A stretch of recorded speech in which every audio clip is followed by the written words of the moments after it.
Good evening and welcome to the second CNN Libertarian Town Hall. I'm Anderson Cooper. Tonight, your chance to meet the candidates behind the party that's promising voters a different choice this November. In a tough-talking campaign. Temperamentally unfit. Crooked Hillary. He's talking moderation. How about a couple of guys in the middle? Gary Johnson and running mate Bill Weld, two former governors with a single philosophy. We are fiscally conservative, over the top. We're socially liberal. The question now, can a polarized country come together behind that message and get behind these candidates? I wouldn't be doing this if there weren't the opportunity to win. The best I've seen. But first, they've got to get the numbers to make the debates. You have to be at 15% in the polls. If they make it to the debate stage, then what? Could they make it to the White House? Or will they just play spoiler to either Clinton or Trump? It's your choice. Your choice, your decision, your questions tonight.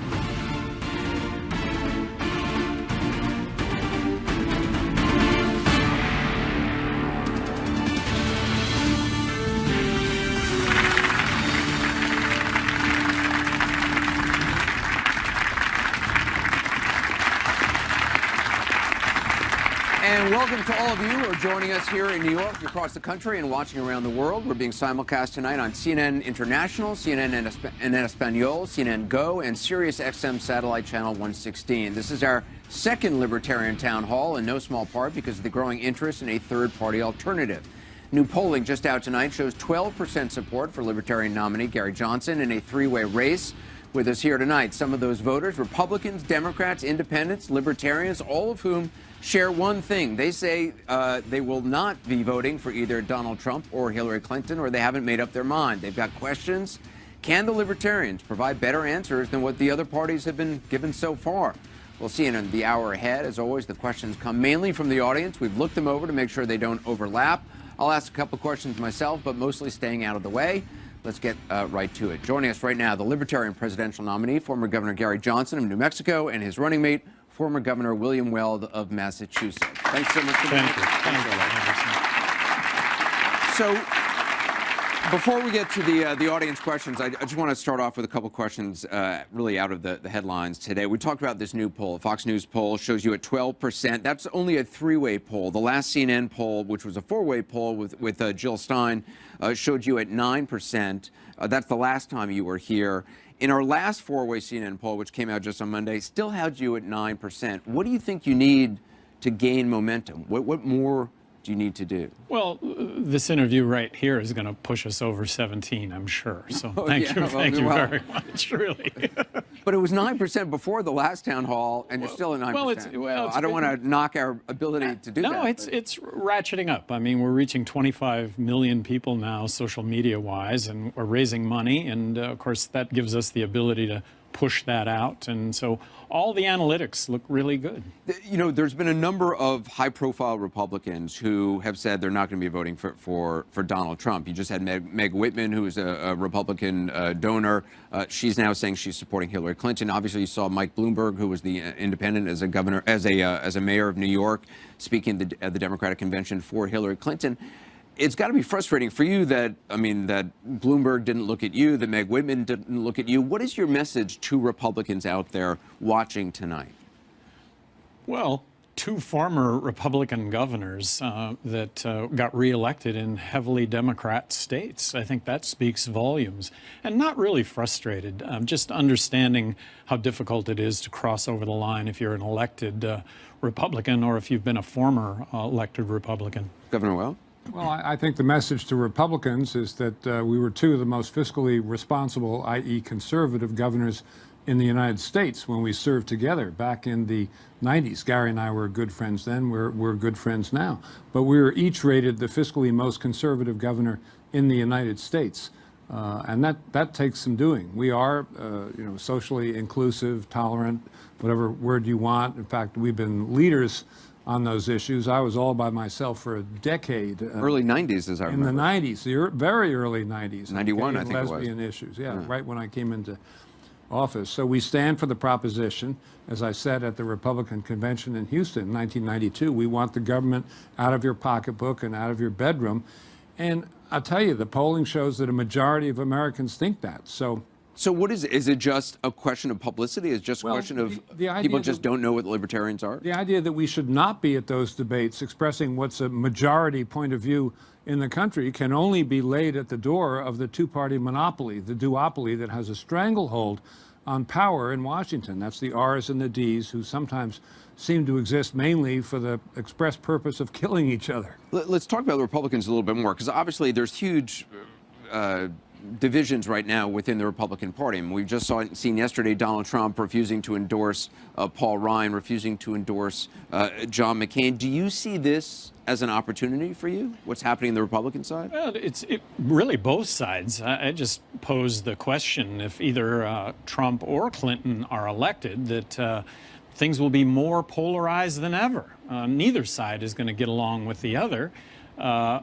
And what if you elect a couple of former Republican governors, two-term, re-elected, running as libertarians?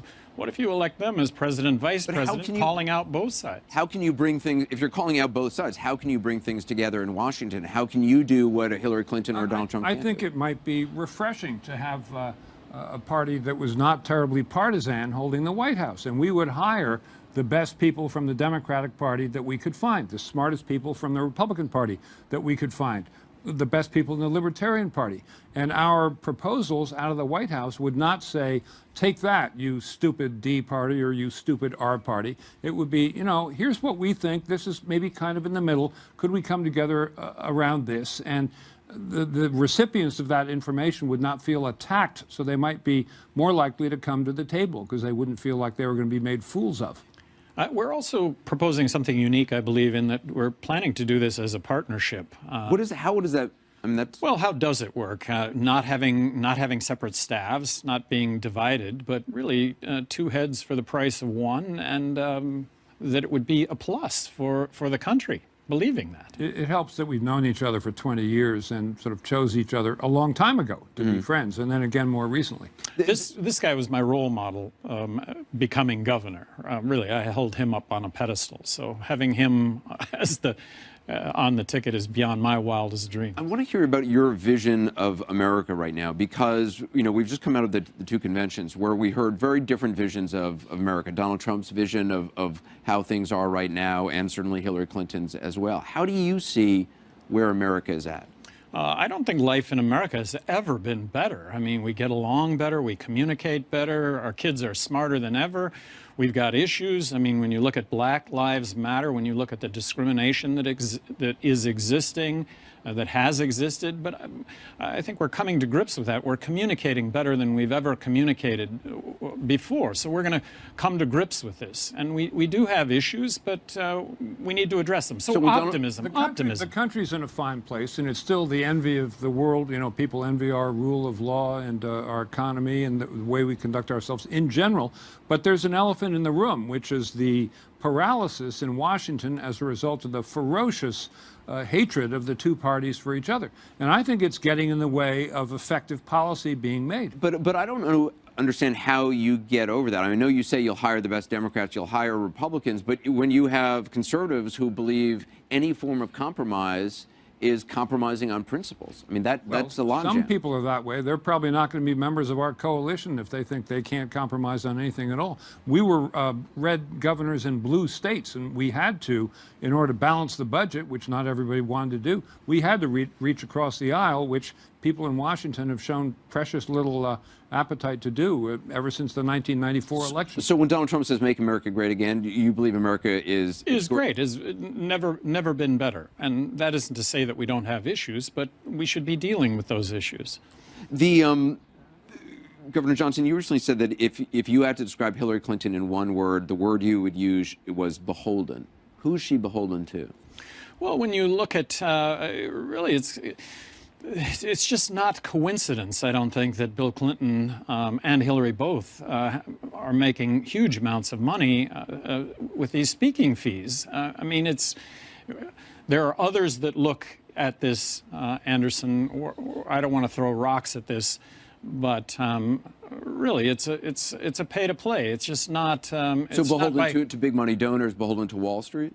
Well, their own interests, if you will, that they're making money off of this, that as Secretary of State, Bill goes out, does $1 million speaking gig, and then the next day Hillary signs an agreement with the sponsor of that speaking gig, and that's not good. That's beholden, if you want to say that.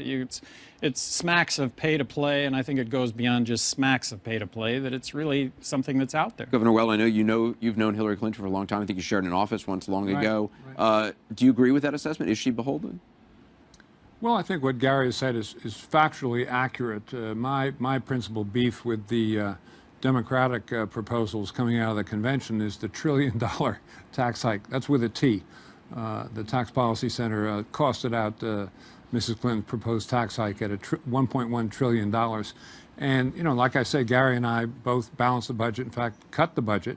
And I cut taxes 21 times. He cut taxes 14 times. And the unemployment picture greatly improved as a result of that. And that, I think, is the way to go. The Democrats are going to have a very hard time avoiding increasing the $20 trillion national debt that we'll have when President Obama leaves office. In fact, it looks as though it'll go in the other direction. When you were asked to describe Donald Trump in one word, the word you picked was huckster. Is that still the word you would use? Yeah, I think he's he's a showman. He's a Pied Piper. He's the music man. But more recently, it's gotten a little bit more serious, and the noun that comes to my mind is a screw loose. You really think so? No, I do. It's a temperamental question, and I say this almost with affection for Donald Trump. Maybe he should consider some other line of work, like anything other than President of the United States. You don't think he's... Governor Johnson, do you agree? I mean, that he has a screw loose, or that... Well, what we both like to talk about is, was there anything that Hillary didn't promise in her speech the other night? And then with regard to Donald Trump, just starting off with immigration, we're a country of immigrants. We should be embracing immigration. We shouldn't be talking about restricting it. And then when he talks about killing the families of Muslim terrorists, when he talks about free trade, but in the next sentence he says, I'm going to force Apple to make their iPads and their iPhones in the United States, and that we should apply a 35% tariff on imported goods. Well, who pays for that?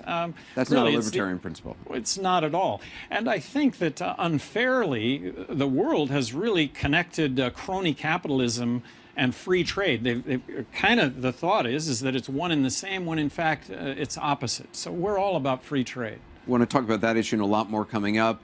Stay right where you are. When we come back, questions from the audience. This is the CNN Libertarian Town Hall. We'll be right back.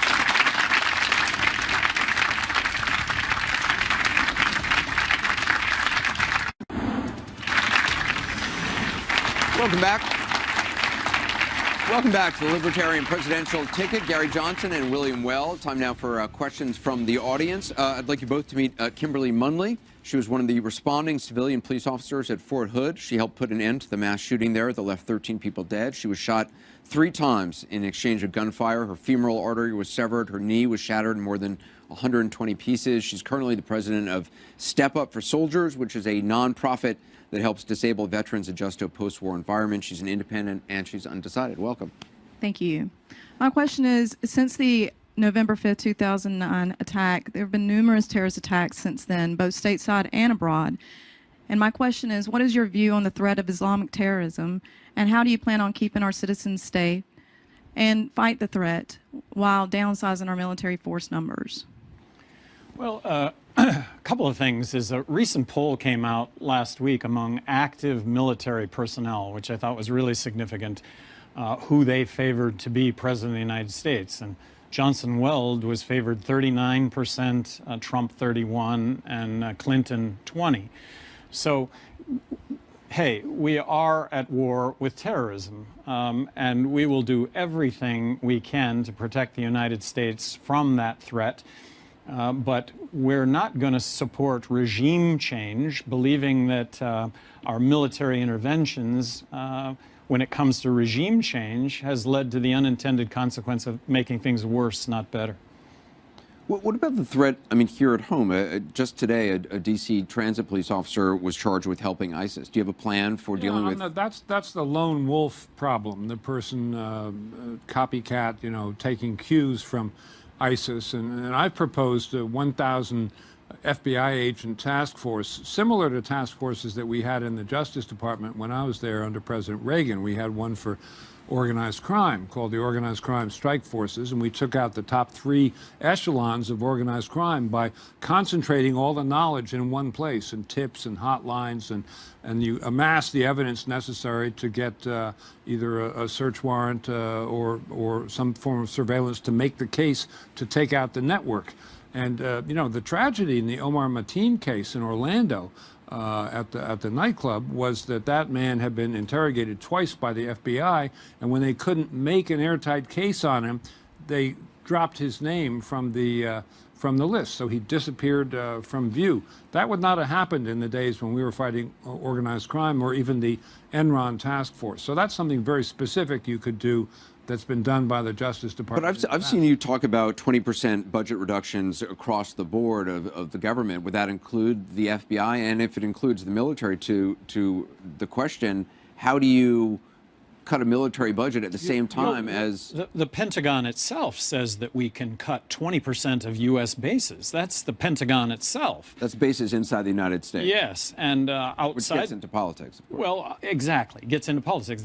I think that also brings up the topic of term limits, and if term limits existed, I think elected officials would do the right thing as opposed to whatever it takes to get reelected, but big contributing factor for why that's not happening. But traditionally, libertarians, are not about intervention in foreign lands.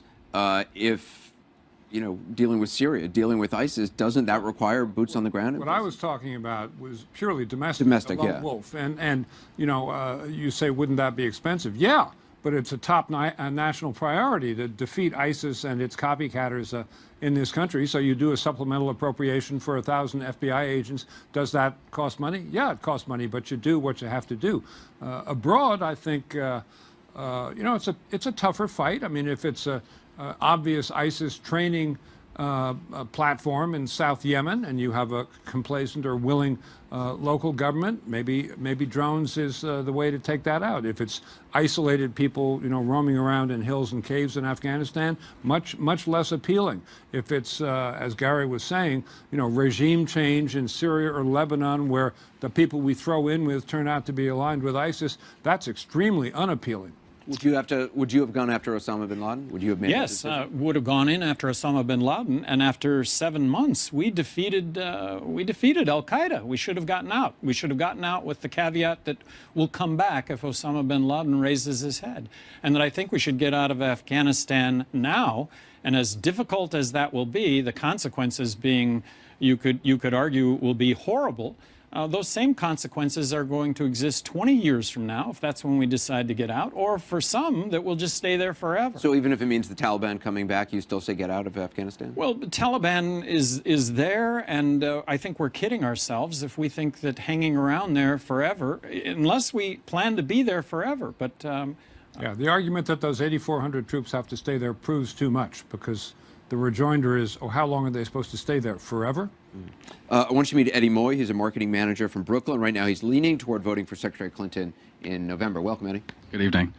My question is, do you think that civilians in the United States should be allowed to purchase and own semi-automatic weapons like AK-47s or AR-15s? Well, right now, that is a category of weapon that encompasses 30 million weapons, semi-automatic.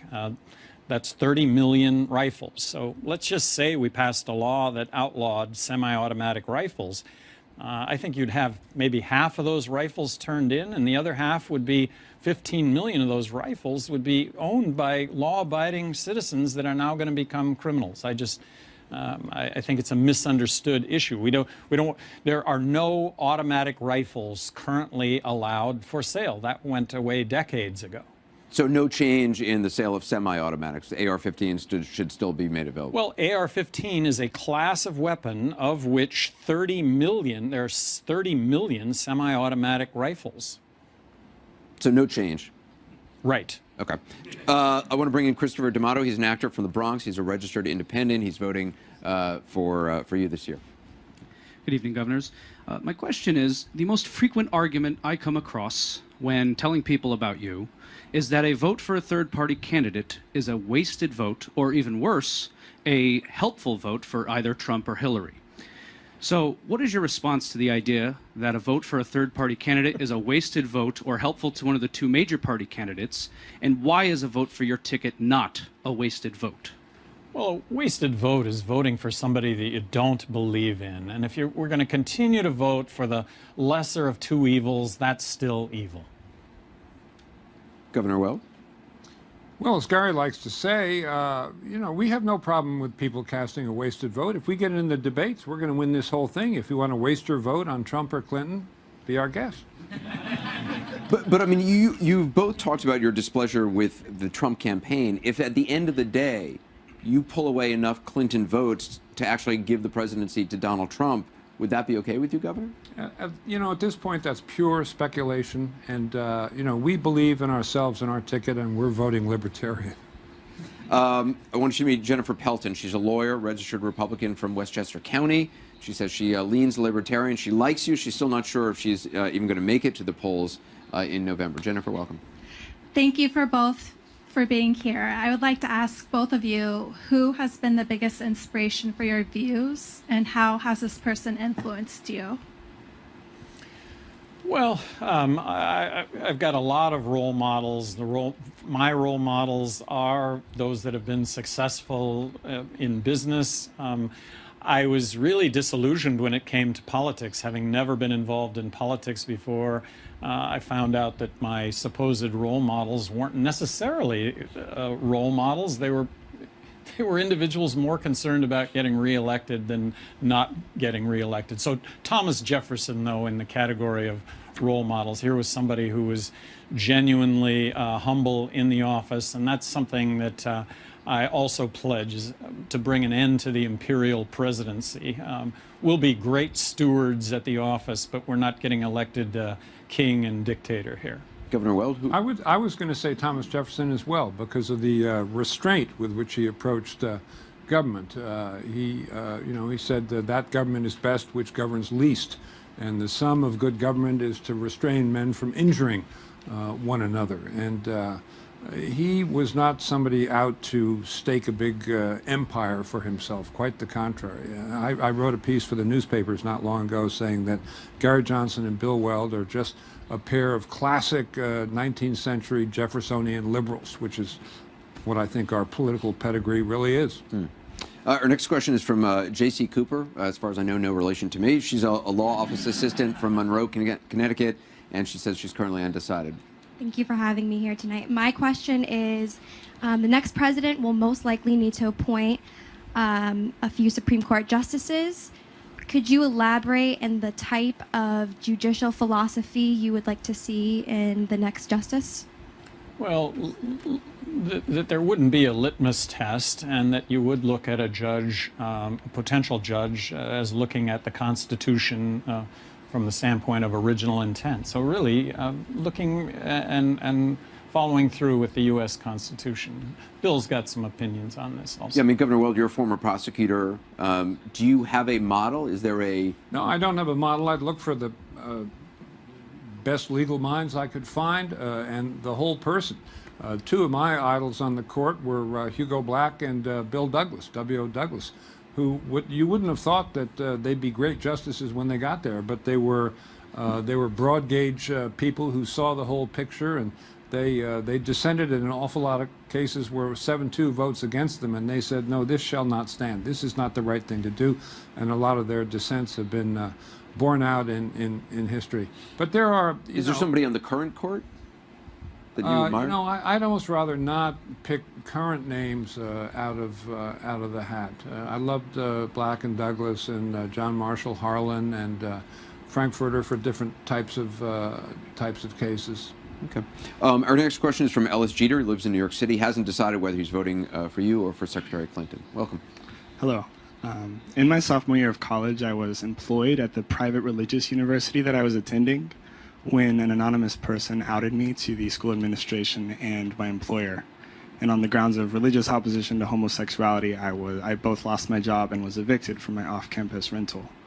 What do you both believe the role of government is in regulating both religious freedom and civil liberties?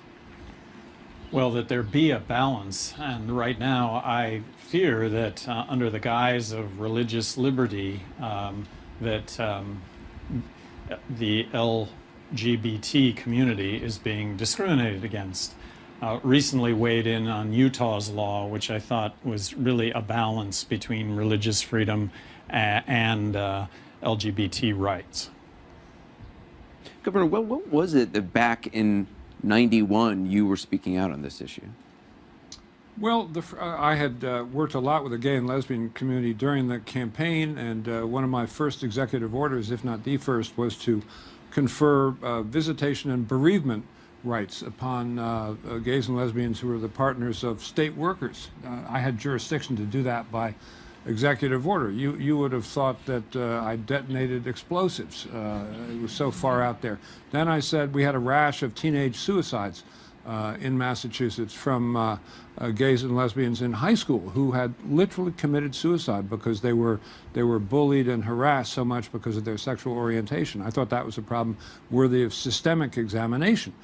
So I appointed this commission under the leadership of a very dedicated fellow named David LaFontaine, and they held hearings around the state and really aerated this issue. Then I appointed a whole bunch of lesbian and gay judges. I think the first one was a woman. And, you know, it's the first time a Massachusetts governor had used the L word. I said, you know, I'm so delighted to appoint so-and-so who's, you know, prominently identifies herself as a lesbian, and she's going to give a voice to that segment of the community. It was not very much, but I used to go to national governors meetings, and people would laugh and say, don't you realize, the Democrats were kind of friendly with me, and they would say, don't you realize you're supposed to be all one thing or all the other? And that was a long time ago, but it's getting to the issue we were talking about today. We don't think you have to be all one thing or all the other, and we think we're right in the middle because we're this mix of these views that we talked about. On the whole issue of religious freedom, Governor Johnson, you made a comment recently. You said, the full quote, you said, the objective here is to say that discrimination is not allowed for by business. I just see religious freedom as a category, as just being a black hole. What do you mean by that? Well, just that what is currently taking place with regard to religious freedom is the ability to discriminate against what I believe are the LGBT community. And there can be a balance, I think, between the two, but I don't want to support discrimination in any form whatsoever. So should somebody in a business who doesn't want to, you know, bake a wedding cake for a gay couple, should they be allowed not to bake that cake? I think that currently is the law, that they have to do that. Do they have to decorate the cake? No, they don't have to decorate the cake, but they have to sell the cake if the cake is for sale. And that's to you, that's the correct law? Well, to me, there should be no discrimination allowed, and I think that is the current law, that discrimination is not allowed. But I don't want to pass legislation that would allow for that kind of discrimination. We're going to take a quick break. More audience questions when we come back from the CNN Libertarian panel.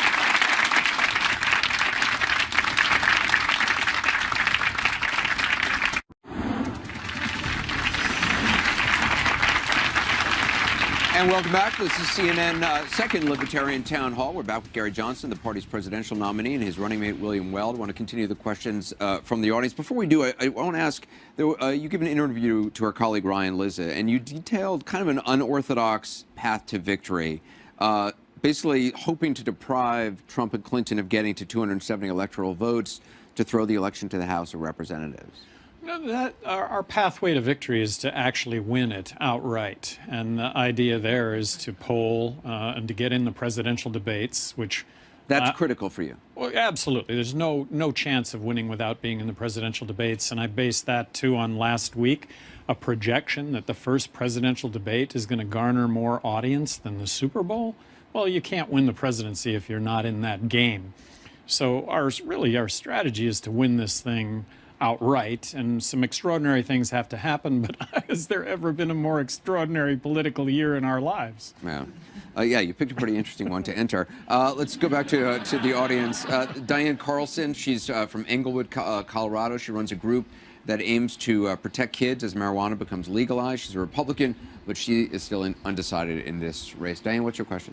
Thank you. Governors, there's been very little understanding of the differences between low to zero THC potency marijuana that's been associated with helping kids with seizures and helping adults with pain, which is completely different from the high THC pot that has become the norm in Colorado. And we know that it's our understanding that you're supporting full-blown nationwide marijuana commercialization. And would like to know the specific steps that you'll take to ensure that our nation's youth are educated on the risks of today's high-potency pot, and also wanted to know if you'll be supportive of potency limits on all forms of marijuana. Well, you're talking about kids with seizures, and I was talking with a researcher in Washington State where a young lady, 12-year-old, was having 300 epileptic seizures a week. She was given 40 milligrams of CBD, and the seizures went from 300 to 30. Right. But then she was given whole plant CBD, whole plant, which contained THC, and the seizures went to 2. So that's something. You know what we need to do is deschedule marijuana as a class 1 narcotic. There needs to be research and development on marijuana. And in no way are we supporting kids being able to use marijuana. In no way, shape, or form. Should there be limits on the potency? Well, but as I was just pointing out, because CBD doesn't contain any THC, legislatures around the country are embracing it because it's a dramatic improvement, 300 seizures to 30 seizures. But if you go to whole plant CBD, which contains THC, the seizures may be eliminated completely. But Governor, you're talking about CBD oil, which is completely different than THC. And THC, it is what has been associated to be harmful for developing brains. And I personally am very sensitive.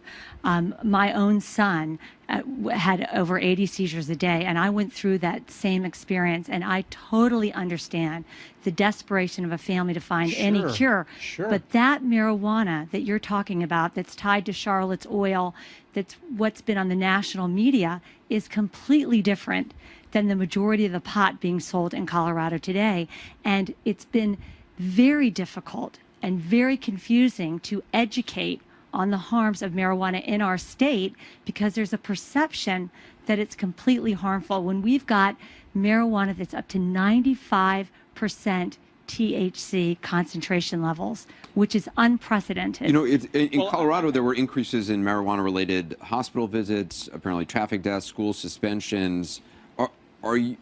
How would you deal with other sort of follow-on effects? Actually, overall, Anderson, all the statistics were pointing north. Not significantly, but all the statistics were actually north. You may be pointing at some aberrations within that. Yeah, there was a Northwestern University and University of Colorado study about ER visits rising by 44% after marijuana was legalized 2012 to 2014. I just think that so much research and development needs to take place that hasn't taken place, and that marijuana products deal or compete directly with legal prescription drugs that statistically kill 100,000 people a year, and there are no documented deaths due to marijuana. And that that concern that you're expressing needs to be taken into account. There have been some deaths in Colorado, and there is some really concerning data coming out. But essentially you're saying more studies should be done. Absolutely, yes. Something that by descheduling marijuana as a class 1 narcotic can take place. Matthew Larson is here. He's a teacher in New York City, says he hasn't made up his mind who he's going to vote for. He's leaning towards Secretary Clinton. Matthew? Good evening, Governors. Governor Johnson, as president, you intend to eliminate the Common Core standards as well as the Department of Education. In doing so, what plan does your administration have to ensure all children in all 50 states are accessing high-quality education and not just those in states who have already adopted it?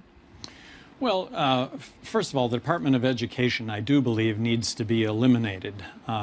Let's take New York as an example. New York sends Washington 13 cents. It goes through the bureaucratic wash and dry cycle, and it comes back to New York at 11 cents. How do you like that equation? And then the Department of Education says that you need to do A, B, C, and D to get the 11 cents. And it actually costs another 4 pennies for New York to comply with that. I just think that if we gave education to the states, 50 laboratories of innovation and best practice, that we would genuinely have that innovation and best practice, that other states would emulate. You know, we'd also have failure that everyone else would avoid. But one size fits all, it just doesn't work. In Massachusetts, we put in high-stakes testing in grades 4, 8, and 10 when I was governor, and you had to pass those tests. We did away with social promotion so that you didn't graduate from high school when you really had to check into remedial reading and remedial math as soon as you got to community college. Our test scores have been highest in the nation in both English and math ever since. We did it with an increment in funding. That was the trade-off with the legislature. But in terms of quality, the quality became #1 in the country. I've opposed Common Core in Massachusetts because I think what we already have there is better. I think there's a lot that the government can do to make college education more affordable. A lot of it involves jobs and making sure that apprenticeships in companies such as University of Massachusetts Lowell had with Raytheon are available for students. I think we need a lot more online education. Many people can't afford to take a year or two off to pursue the bricks and mortar education. And I think the 4-year ivy-clad bricks and mortar education, it's just, it may not be a dodo bird, but it's not going to be for everybody. We have to have more emphasis on voc tech so that we're preparing people for real-world jobs, not that everybody's going to go to the Ivy League colleges and then there won't be any jobs. I want to, we have some breaking news that we're just learning about that I want you both to weigh in on. We've just confirmed a knife attack in London, which investigators believe to be a terror attack based on early evidence. 1 person is dead there, 5 others have been wounded. Officials say 1 of the injured appears to be an American. The suspect is in custody. Earlier tonight, you mentioned lone wolf attacks in the United States. How do you convince Americans that you have the plan to prevent these kind of attacks and to respond to these kind of attacks, not just here at home, but internationally? Maybe we're the different candidates that are going to say, look, this stuff is going to happen. When you look at what happened in Nice the other day, I mean, this is a situation that exists in this country in 10,000 different places every single day, where a crowd could be driven into by a vehicle. Yes, President of the United States, Vice President of the United States, we need to be vigilant to potentially prevent these things from happening, but these things are going to happen. So the message, these things are going to happen, is there a role for the president to play in? Absolutely. And, you know, Bill talked about his task force. Well, that's growing, you know, that's dynamic government. That's growing government in areas to address problems that we really have. But, you know, we can go and look at government and also identify things that just haven't worked forever and get rid of those things. But yes, we will be vigilant at the helm. For organized groups such as ISIS, as opposed to a perhaps unpredictable lone wolf, nothing's too good for those guys. You need SIGINT and HUMINT. You need signals intelligence, human intelligence on the ground. Bill Casey, the former head of the CIA, was a champion of human intelligence on the ground. I agree with them. There's no substitute for that. So that involves infiltration of those groups by whatever means available. Let's go back to our audience questions. I want you to meet Robin Subners. She's from Los Angeles, California. She attended the Democratic Convention last week to support Bernie Sanders. She now says she's leaning toward Green Party candidate Jill Stein. She has not yet made up her mind. Welcome. What's your question? Thank you. I'm a Bernie supporter, and I'm disappointed about the prospect of voting for someone else. But I've decided that I have to vote for someone that aligns with my values. How are you similar to Bernie Sanders, and what would you say to win my vote?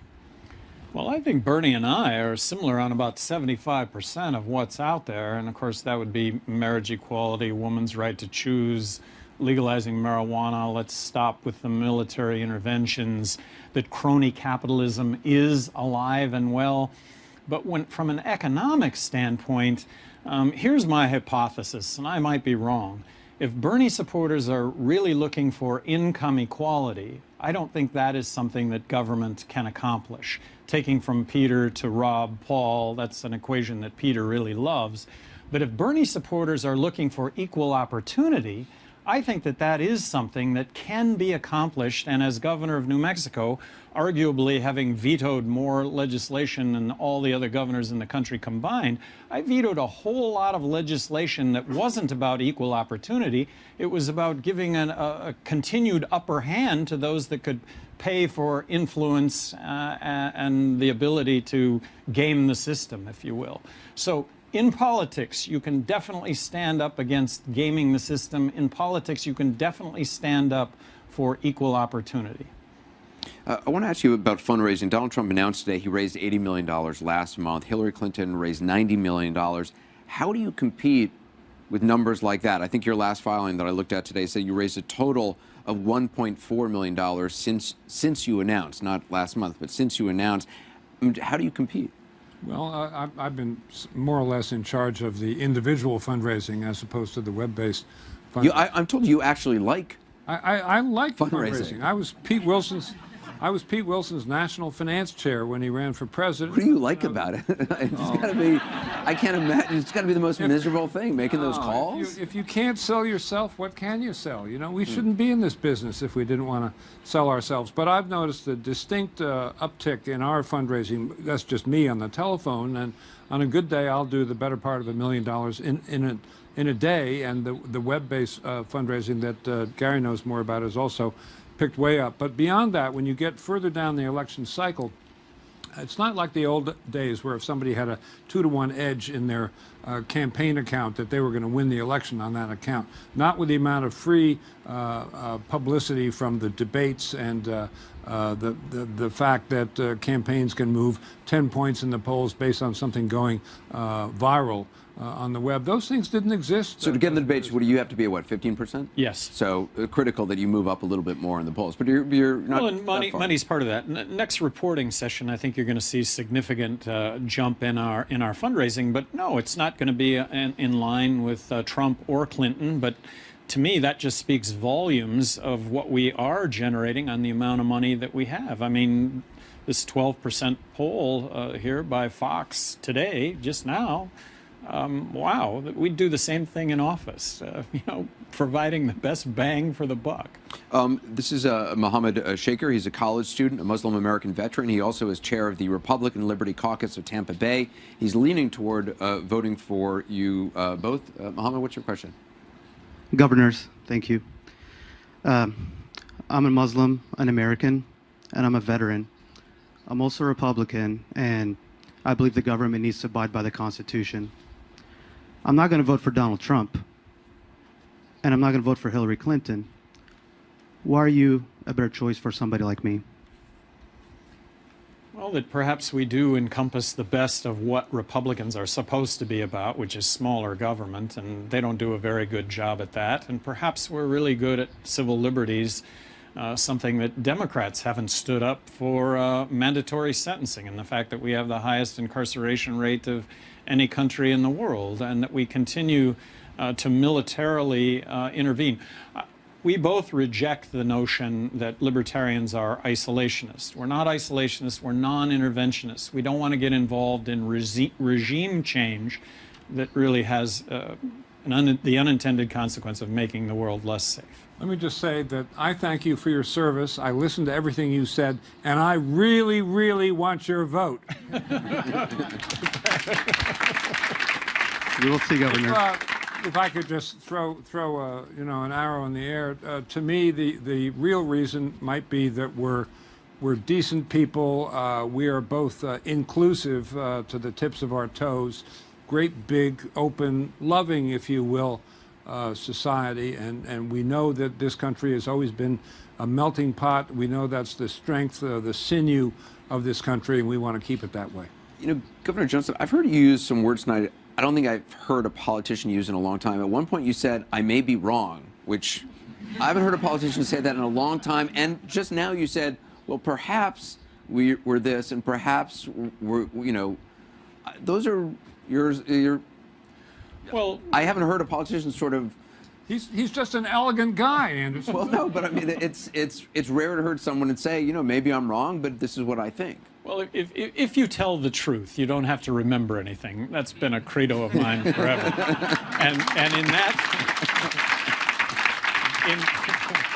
in that vein, if you tell the truth, that means you'll admit mistakes and make plenty of mistakes. But how often is a mistake made worse just because of the denial of the mistake? And there's no quicker way to get after fixing something than first acknowledging it. I want you both to meet Shatamia Taylor. She's been on my program. She was wounded in the Dallas shooting that also killed 5 police officers. She's a Democrat. She says she's still undecided.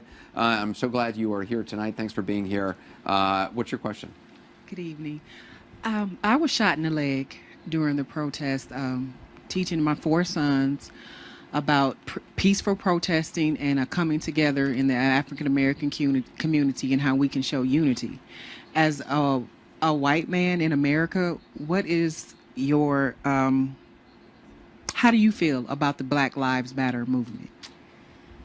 What it has done for me is that my head's been in the sand on this. That's what it's done for me. And that I think we've all had our heads in the sand, and let's wake up. This discrimination does exist. It has existed. And for me personally, you know, slap, slap, wake up. Yeah, okay. I think we have a national emergency in the number of male black youth who are unemployed, without prospects. They're 4 times as likely to be incarcerated if they have intersection with law enforcement as white people are. Their educational opportunities are not there. We have to get them into education and just concentrate the power of the government trying to make sure that there are jobs available for them. It's a national emergency, and when there's a national emergency, the government has to respond, libertarian or no libertarian. I want to take a quick break. We're going to have more with the governors coming up. Questions from the audience when we come back.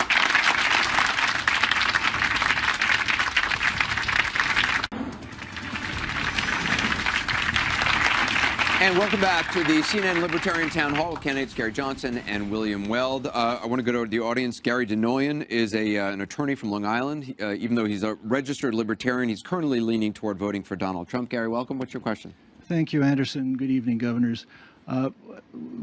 The conclusion of FBI Director Comey that no reasonable prosecutor would charge Hillary Clinton with a crime with regard to her handling of State Department emails. What is your position on that? Do you agree with that conclusion? Yeah, Governor Weld, former prosecutor. I read Mr. Comey's report with care, and I do agree with it. And I think he asked the right question.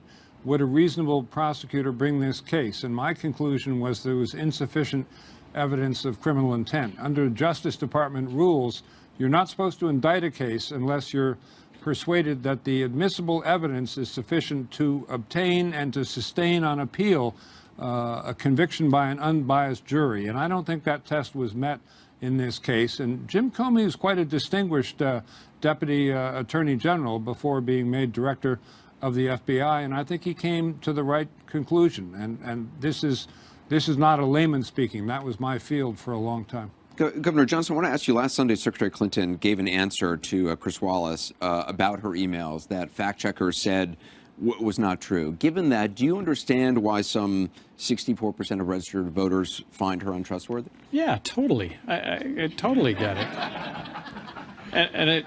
And I do leave that to others. I have issues with her on all these issues, and it starts with growing government. Taxes are going to go up in a significant way. Was there anything that she didn't promise to anyone in her acceptance speech at the Democrat National Convention? And I do believe she has been an architect of our foreign policy, Libya and Syria as an example, going in supporting the opposition when the opposition, and not intentional, but the opposition is aligned with ISIS, and opposition gets wiped out, arms end up in ISIS hands. Well, this is what we do when it comes to regime changes. From the audience, this is Michael Bernstein. He's a registered libertarian from Melville, New York. He's a management consultant. He says he's 100% supporting you. Michael, what's your question? Hi, Gary.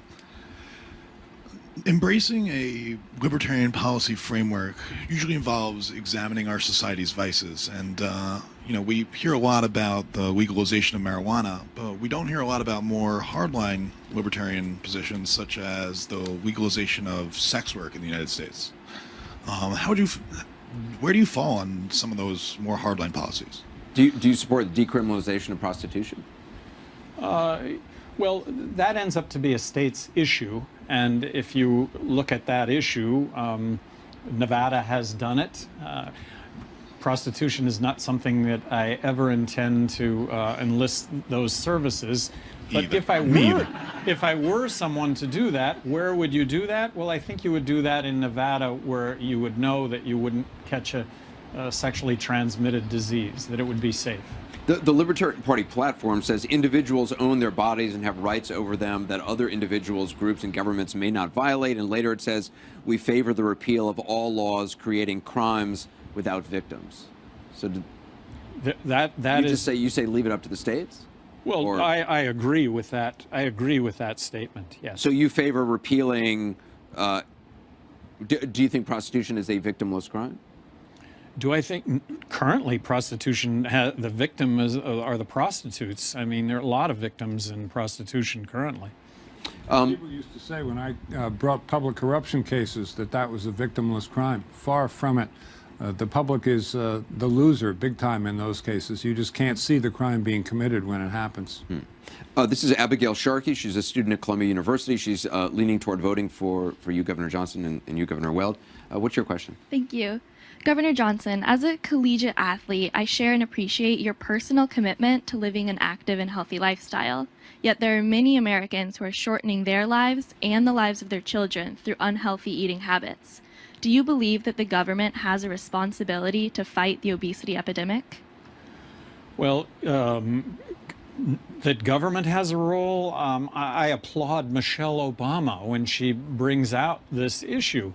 And yes, what we put in our bodies has a direct impact on our lives and the quality of life that we lead. So as President of the United States, I am going to lead by example. I have celiac disease, so food labeling for me is something that is essential.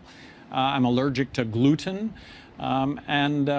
My partner, fiancée Kate, promises to keep up Michelle's garden. I'm sure most people in this audience know, maybe people at home don't know, Governor Johnson is, I guess, an extreme athlete, I think you would say. Governor Weld is certainly shaking his head. You've completed multiple Ironman triathlons. Correct me if I'm wrong. You bicycled 600 miles in 36 hours? Well, 485. I had to retract that. Back to admitting a mistake. All right. Well, still, I don't think I've ever biked 485 miles in my entire life. And you summited Mount Everest as well. Yeah, I've climbed the highest mountain on each of the 7 continents. How many miles have you run this week? Well, by choice, I ride bicycle these days, mountain bike being a passion and cycling being a passion. So this week, 6 hours of that to this point. Governor Weld, I'm not going to ask you about exercise, but what do you do to unwind? Or maybe you're an extreme... I do go to the gym. A couple of years ago, I was unsatisfied with how I felt, and I looked down and found that I weighed 235 pounds. So I went on a portion control diet, just eating a little bit less, and I've lost 40 pounds. Wow, that's great. And that makes exercise easier as well. Yeah. And the takeaway from athletics, one foot in front of the other, that life is every single day we have setbacks, and it's how we deal with those setbacks that ultimately determine success. You know, you're going to be a victim and give up, or hey, get a smile on your face and deal with tomorrow. That's a better option, I think. One foot in front of the other. I want to thank both Governors Johnson thank you. and Governor Weld. Thank you. It's been a pleasure. I also want to thank our audience here and to you at home. A programming note, we want to make an exciting announcement. 2 weeks from tonight, there's going to be another CNN presidential town hall. Jill Stein, presumptive nominee of the Green Party, and her running mate, Jamu Baraka, will join us on this very stage. That's Wednesday, August 17th, only here on CNN. Time now for CNN Tonight with Don Lemon.